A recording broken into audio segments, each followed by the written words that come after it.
बच्चों, let's read the question. On the basis of thermochemical equations A, B, and C, find out which of the algebraic relationship given in the option A to D is correct. देखो यहाँ पर हमको ये 3 reactions दिए हैं और यहाँ इनकी एंथैल्पीज भी हमको गिवन है।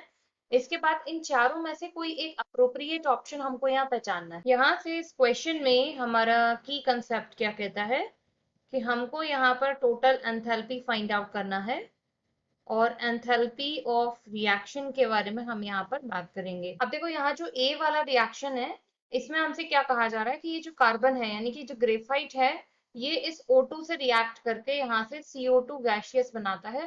तो हम अपनी किसी एक इक्वेशन को यहाँ कांस्टेंट ले लेते हैं। सपोज हमने ए वाली को यहाँ पर कांस्टेंट ले लिया कि हमें यहाँ से CO2 का फॉर्मेशन करके आना है। तो अब हम क्या करें, जो बी और सी वाली इक्वेशन है इनको सम कर देते हैं। तो यहाँ पर हमने क्या लिया, ये C plus half O2 giving rise to, हमको यहाँ पर दिया हुआ है CO2 गैसियस। ठीक है, यहाँ पर C और O2 यहाँ ये भी गैसियस है। इस दौरान यहाँ से ये बोल रहा है हमें जो रिएक्शन की एंथैल्पी है वो आपकी कितनी रहेगी, यहाँ से Y किलो जूल पर मोल।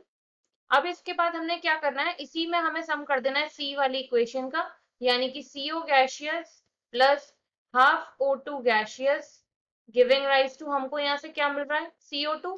फर्स्ट वाली में CO2 नहीं था, CO था, ये हम इरेज कर देते हैं। तो यहाँ से हमें सेकंड वाली में क्या मिल रहा है CO2 गैसियस, और इस दौरान जो रिएक्शन की एंथैल्पी है वो आपकी कितनी है, यहाँ से Z किलो जूल पर मोल। अब आपने क्या करा है, क्योंकि इन दोनों इक्वेशन का यहाँ से किया है सम, तो हम यहाँ प्लस का साइन लगा देते हैं।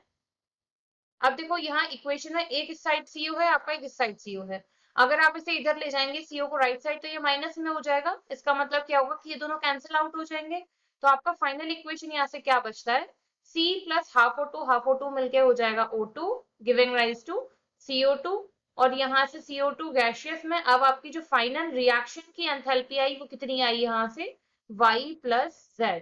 इसका मतलब क्या है कि एक अगर हम हैसेस लॉ के अकॉर्डिंग बात करें तो आप किसी रिएक्शन को चाहे तो डायरेक्टली यहाँ से फॉर्म कर रहे हैं, चाहे आप इसे इनडायरेक्टली फॉर्म कर रहे हैं, लेकिन जो एनर्जी चेंज है या एंथैल्पी चेंज है वो हमेशा आपका कैसा रहेगा, सेम रहेगा। तो इस दौरान यहाँ पर इसकी जो एंथैल्पी थी दैट इज डेल्टा RH, वो थी आपकी कितनी, x किलो जूल पर मोल। तो ये जो आपकी एंथैल्पी है ये इन स्टेप वाइज रिएक्शन में चले हुए इन एंथैल्पीज के सम के इक्वल हो जाएगी, that is A is equal to B plus C। तो यहाँ पर आपका x इज इक्वल टू कितना आ जाएगा, Y प्लस Z। आप करेक्ट आप ऑप्शन इनमें से फाइंड आउट कर लेते हैं, तो ऑप्शन C यहाँ से हमारा हो जाएगा correct answer. I hope you understood well, thank you.